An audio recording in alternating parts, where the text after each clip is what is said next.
Gentleman farmers ou businessman avertis, amoureux de la nature en tout cas c'est sûr. Guido Martinetti et Federico Grom cultivent des dizaines de fruits différents, tous biologiques, sur ces 15 hectares de champs dans le Piémont.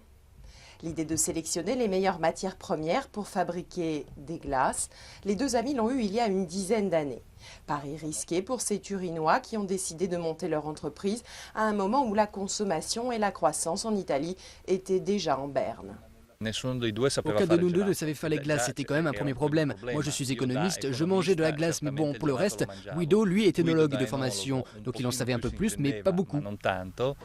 Aujourd'hui, ces deux Piémontais sont à la tête d'un petit empire avec des dizaines de magasins du Japon aux États-Unis en passant par la France. Le chiffre d'affaires a été multiplié par plus de 120 en 10 ans, même si la crise est passée par là.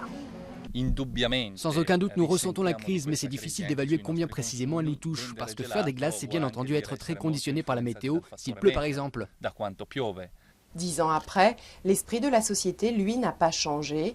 Respecter la nature et les hommes, l'exploitation agricole baptisée Mura Mura, doucement doucement en malgache, est en totale adéquation avec les principes du slow food, le mouvement né dans cette même région du Piémont et qui prône un mode d'alimentation à l'opposé du fast-food. Mura Mura a également un autre rôle, l'expérimentation. Il y a une centaine d'arbres et des plantes expérimentales ici, des fraises ou des melons. Quand nous nous rendons compte que telle ou telle variété plantée peut donner un bon sorbet, alors soit nous la cultivons ici, soit nous demandons à nos fournisseurs. Et la recette semble marcher, même si les détracteurs du concept estiment que la véritable glace à l'italienne doit être fabriquée artisanalement à l'endroit où elle est vendue, ce qui n'est pas le cas de Grom, dont toute la production est assurée à Turin, puis livrée par la suite dans les différents magasins.